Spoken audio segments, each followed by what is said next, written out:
Labdien, es laikam esmu jaunākais runātājs, tāpēc, ka es vēl esmu students. Aplausi! Tātad pilsētas cilvēkiem par mani es arī īpaši neiedziļināšos, viss tāpat ir skaidrs. Es esmu no Imantas, bet tagad es dzīvoju Zoltūdē, tā kā es pārstāvu arī tās divas apkaimes, kas arī ir mikrorajoni. Bet par to, kas ir Rīgā šobrīd, būtībā iesiltot hakatonam, respektīvi, kas ir šobrīd, kas ir problēmas un kāda ir jau risinājumi esošie. Respektīvi, mikrorajonos viena no problēmām, ko varētu pilsētas cilvēkiem saskatīt, ir tas, ka nav kur īsti atstāt velosipēdus. Bet ir jau divi tādi risinājumi. Viens ir arī novērojams mikrorajonos, tas ir velo vieta. Es paskatījos internetā, ka ap 170 vai 220 eiro gadā maksā izīrēt. Neatradu cenu, cik maksā nopirkt. Tad ir velo rūme tāds.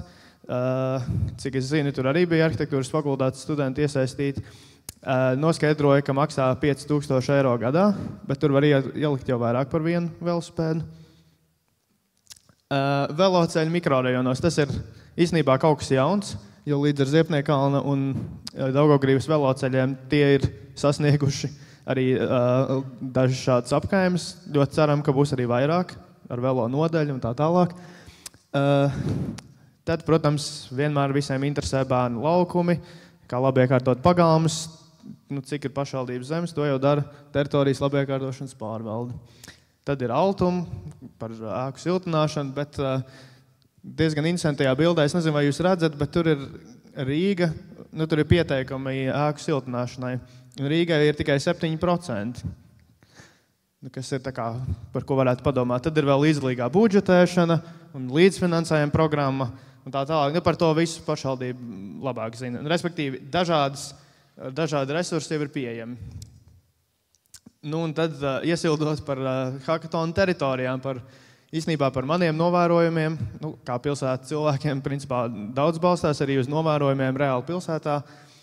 Tātad Āgenskalna priedes, kas man piesaistīja. Respektīvi, Āgenskalna priedes bija mešs. Līdz pat 50. gadiem tur vienkārši bija priedes, rekordā pirmā fotogrāfija. Un kaut kādā ziņā tās priedes ir tā kā sākušas nākt atpakaļ.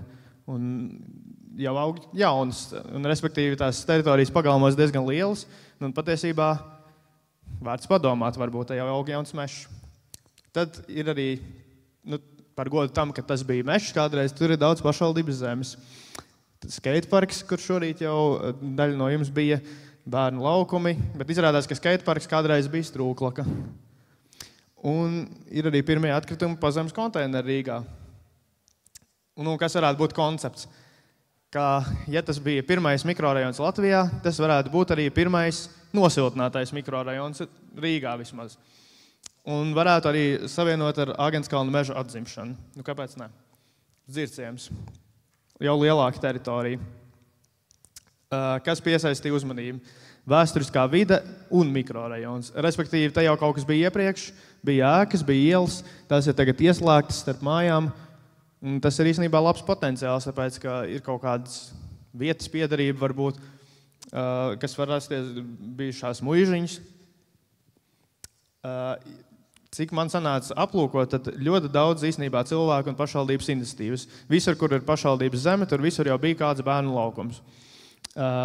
Iedzīvotāji, visticamāk, kopā ar namu pārvaldnieku jau bija izremontējuši daudzas pagalmas, cik tā kā sāgumu nomainījuši. Tad arī, protams, visas apstādījumi pašrocīgie. Un līdz ar to koncepts dzirciemam. Te ir divas bildes arī no Viļņas. Varbūt pat atpazīstat, kur tas bija šodien. Siltināšana saglabājot autentiskumu. Par to es jau runāšu. Un Rīgas parauga pagalmi. Jo šobrīd tie pagalmi, kas ir īstenībā jau tuvu varbūt kaut kādam līmenim, ko var sasniegt, bet var arī, protams, labāk. Mēs vienmēr varam labāk. Un tad noslēgumā man ir divas tēzes, tādas diskutablas. Mēs varam par to padiskutēt, jūs varat par to padomāt. Tātad tēze 1. Pašvaldībai ir jāiedvesmo iedzīvotājiem darīt pašiem.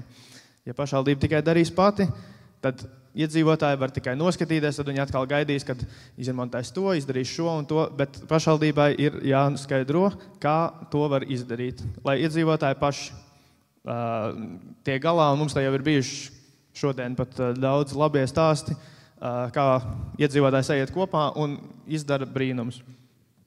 Un tēze 2, kas vairāk nāk no manas paaudzes, bet vai varbūt personīgi no manis, arī dzīvojamās ēkas ir arhitektūras mantojums. Līdz ar to mēs viņus siltināt, mums vajadzētu padomāt par to, kā tad saglabāt detaļas, faktūru un visu pārējo.